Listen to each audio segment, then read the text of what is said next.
Hey everybody, hope y'all are doing well. I've got another video full of updates for y'all, so I actually have no card just to keep track of them all.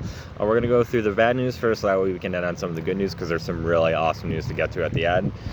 So first off, the Animal Activism Collective, thank you to every single one of you that came out for the Chicago convergence. For the last 10 days, every single place downtown that has been involved in the fur industry, foie gras, and other forms of animal cruelty have been being justifiably protested by people using their First Amendment rights. And so I just want to thank every single one of y'all that organized that and that came out. Thank you so much. And I apologize, I was barely able to make it out there too much myself. And also I want to call out two places in particular. Well, an individual at one place and then a whole business. The individual at one place is Marriott. I remember that was one of the few ones that I was able to protest very early on. And this one lady just came out vehemently screaming at us when we had pictures of animals in cages and stuff like that and saying enact a cage-free policy. And apparently this lady with, I cannot guess her age, but definitely at least twice my senior in terms of years, I'm 28 at the moment for context, just went up to us and straight up just gave us the double bird and started screaming at us, "You're all terrible, fuck off, you suck, you're a piece of shit." And you had a bunch of people like banging drums and with animal rights signs. So don't know what her deal was. And unfortunately, she also happened to be coming out when we were doing the chant of shame, shame, shame on you. And so I just followed her and I'm like, yeah, shame on you, by the way. I don't know why you're getting so mad about people protesting for animal rights. Like, just walk away. Girl, what's your problem? And then also Gallup. Oh, geez, where do I even start with Gallup? So, Gallup still refuses to permanently take foie gras off the menu, an absolutely horrendous dish, just completely beset by animal cruelty to even be created, right? Even more so than other most forms of meat from a vegan perspective, right? Even most carnists would be like, oh, foie gras, what the fuck they do the ducks there? Terrible. Will not stand it, will not tolerate it. Gallup apparently has a conflicted opinion on that, and a bunch of animal rights activists coming out with duck masks and foie gras free policy, chanting stuff like that. Apparently that's a danger and a risk to anti-Semitism. That's right. Apparently we've gotten to such an absurd world that these fucking insane Zionists that are so power hungry and so delusional, they see a group of animal rights activists saying foie gras free policy, and they're like, oh, they're doing anti-Semitism. And then the next day they have armed security guards too for people on the sidewalk in a city protesting for this. Y'all are despicable. Y'all are some losers. And especially the ADL of Chicago. This one's from me, all right? Come call me an anti-Semite all you want. I'm not scared of you stupid liars. You're all a bunch of scumbags. And the fact that you constantly equate Israel with the safety of all the Jewish people is itself anti-Semitism if you know anything about what the dual loyalty trope is. So screw you, a bunch of jackasses calling people anti-Semites because they want you to not force-feed ducks until their livers practically frickin' erupt for a delicacy. Y'all suck. Y'all a bunch of garbage people. But that's kind of to be expected from them. I mean, if you're going to support a genocide and murdering children, unsurprisingly, you're going to be kind of a douchebag to animals, too. Unfortunately, that's not particularly surprising. And also, there's this one group called the Chicago Jewish Alliance. They've targeted countless businesses and stuff like that say anything critical about Israel. They've even targeted children and stuff like that, and have like tried doxing them and stuff like that, posting their pictures online to try and get harassment campaigns started against them, and oftentimes unfortunately succeeding. And they even have unironically said basically that Mayor Johnson is like a genocidal anti-Semite that wants to kill every Jewish person in Chicago. That sounds insane. Sounds like a crazy group, a fringe group, right?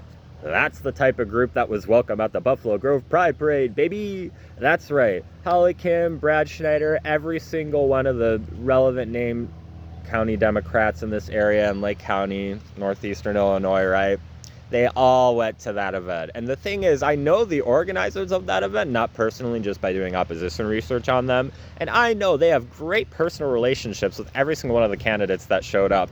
And they also have a say on, obviously, who gets to come in and not. And they gave the thumbs up for CJA showing up. So they are saying to your face, either explicitly or implicitly, that they're far more comfortable having PR shots with folks like that than like actual progressives. These literal far-right violent harassers of literal children. It's just absolutely absurd. And also, yesterday was the Grizzly Pride Parade. Thank you to everybody that came out there. It was a lovely parade in my personal experience, but there were some interesting people that apparently did not have such a good time. There were very simple rules, actually, just I think 10, if not even less, to follow for any organization that was going to march in the parade itself. And one of the simple rules was that if you're going to have your blah, blah, blah for Congress, if you're going to advertise your politics, you have to have the candidate actually show up. That seems totally fair, right? Well, Team Brad showed up, and there was no Brad Schneider. But you know what? His team threw a fit about it, apparently, because they wanted to still be in the parade. Well, guess what, honey? These are the fucking rules. And I still, unfortunately, saw people in the parade with their Team Brad shirts. I'm not sure if they had their whole contingent or whatnot, but either way, y'all have to respect the fact that the rules do apply to you too, actually, as well. The rest of us were following the rules. You didn't see me. I have every incentive as someone that is inevitably going to be out fundraised by Brad as his congressional opponent. I should have been drowning people in all my write-in flyers and all the Lake County Green flyers, but I didn't hand out a single one. I didn't even have my Illinois Green Party shirt. I kept the politics out of it entirely because I actually follow the rules. Unlike apparently Team Brad Schneider and Schneider himself, of course, if you know anything about the Leahy-Lahr U.S. Force Assistance Act, but I've been talking about that for a long time since I announced this campaign. And then also, I want to do a call out to Lauren Beth Gash. On the one hand, I'm still very grateful when I reached out to, there was this one page called the Organized Green Lake County Facebook page. It was started by this guy called Adam Broad, who was part of the Lake County Greens back before they went defunct, and then me and Joe and others reformed it. And Ethan was a vehement anti-Zionist and gave Adam a permission to start the Organized Green Lake County page. Ethan passed. I never knew him personally. And on the day of his funeral, Adam was posting on Organized Green Lake County, the page that Ethan gave him permission to, pro-Zionist propaganda. Regardless of your opinions on the issue, I think you could clearly see where the disrespect is coming there. And then not only that, he would continue to do so for years and years and years until eventually we reformed the Lake County Green Party. And when I became chair, I noticed it and I made a fuss about it. And he would not get rid of the page, no matter what I reported to Facebook, it would not get rid of the page. And so I started contacting some of the leaders in the Lake County Democratic Party. And I was able to get a hold of Lauren Beth Gash, and she was very helpful in actually getting me to help that shut down, thankfully. And I give her credit for it. But the thing is, doing one thing doesn't erase all criticism of you eternally going forward. And if it was just one or two of these issues, I kind of kept my mouth shut because I figured, she's done more good for me than bad. But after the Pride Parade, I do have some things that I think are relevant for us to discuss. So after helping with that, she was like, hey, we'll get a coffee sometime. I'm like, awesome, let's set up a schedule. Never got back to me. And then I even shot her an email over a month after the fact and never got a response. Turns out I'm not the only progressive organizer. Mike Patino and the Lightning Strike and a couple others have also gotten the same response from her. They'll have one conversation. Oh yeah, we'll set up a coffee, and then just intentionally get ghosted if you try contacting her afterwards. And then also roughly about a month ago, maybe less, I contacted her and everybody to try and get any help I could with the Richland Farms case. She also ghosted me for that, unfortunately. I don't know why people are so hesitant to help save tortured puppies, or at least the Lake County Democrats are. I really don't get that, especially when it's a place less than 2.5 hour drive from where you live. And this is like a 95-5 issue. What, are you trying to protect your votes among the pro-puppy torture voting base? That doesn't exist. I don't know why y'all can't just take this easy win and this easy softball that I am trying to hand you guys, but whatever. Apparently she doesn't have any time or energy for any of those things, reaching back out to people or anything like that, or even saving tortured puppies. But she has the time to throw a fuss, apparently, from what I've heard, that she was the one to throw a fuss about Team Brad violating the rules and being told that they shouldn't be, they shouldn't go.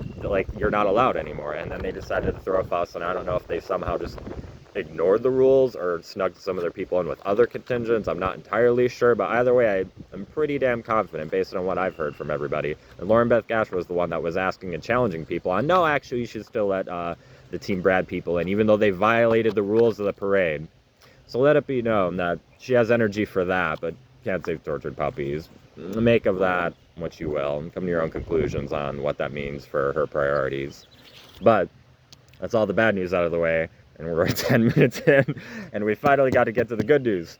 Okay, so the data center, the T5 data center in Grays Lake, it is a terrible abomination. It is going to be the second largest data center in all of Illinois if it is created. Thankfully, many groups are already forming to organize against it, and one of them has already sent a FOIA request to the Grays Lake board, so that is awesome. Yes, great job. And then also, the day before the Pride Parade, I was also in downtown Grays Lake to protest the T5 data center. So thank you, Lake County PSL, for initiating that and organizing that. And thank you to every single one of y'all that showed up. I am eternally grateful for every single one of you. We have to stop this terrible data center. It is literally going to just ruin everything. Property values, down. Electricity costs, up. Water costs, up. Water supply, way down, if not non-existent at this point. Heat, way up. Pollution, way up. Noise, way up. Jobs, way down. This is a terrible fucking equation. So thank goodness that I'm seeing so much unity and immediate action. It's unfortunate that we're starting after they've signed the deal and stuff like that, but I think that just really goes to expose that they knew that this was a terrible thing and they were trying to hide it from the people, because they posted to everybody and their mama about the new Casey's gas station or whatever when that happened.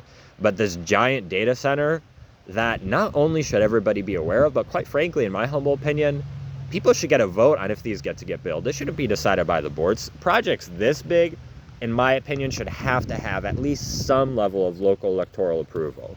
You can't just force things this big down people's throats. This is a community affecting project. I don't care if it's just one person who's Elon Musk and a trillionaire funding the whole thing. This is going to affect an entire community, and therefore the entire community should get a say. Not that complicated. So thank you all to everyone that's helping in that fight so far. I think we're making good progress. Also, I've posted an article about my experience at the RIDGLAN Farms attempted open rescue on my website, Keating-Sofiakis.com. Interestingly, though, the issue of trying to save the last 500 RIDGLAN dogs is no longer relevant. That's right. I've just heard news this morning from a lot of different sources, Wayne, Animal Activism Collective, and countless others, that RIDGLAN is shutting down and they are getting rid of all of their last dogs. Every single one of them. Every single one of them.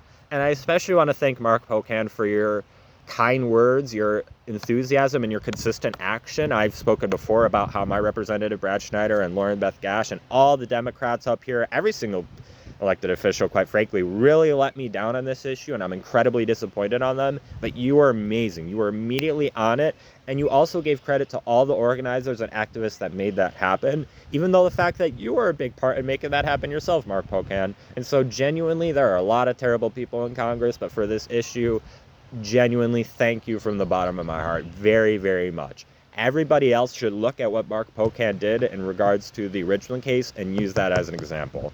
All other Congress people, unequivocally. And so, yeah, a lot of updates. Admittedly, 10 minutes of bad news and only 3.5 minutes of good news. But that good news is powerful.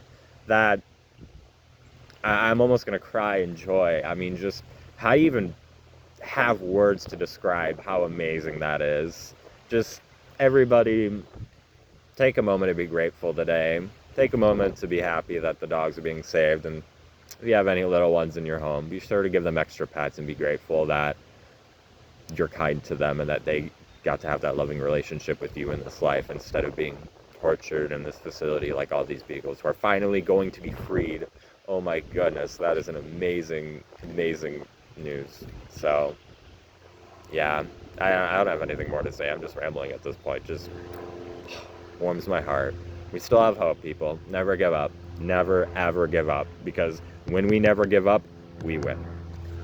Love y'all. Take care.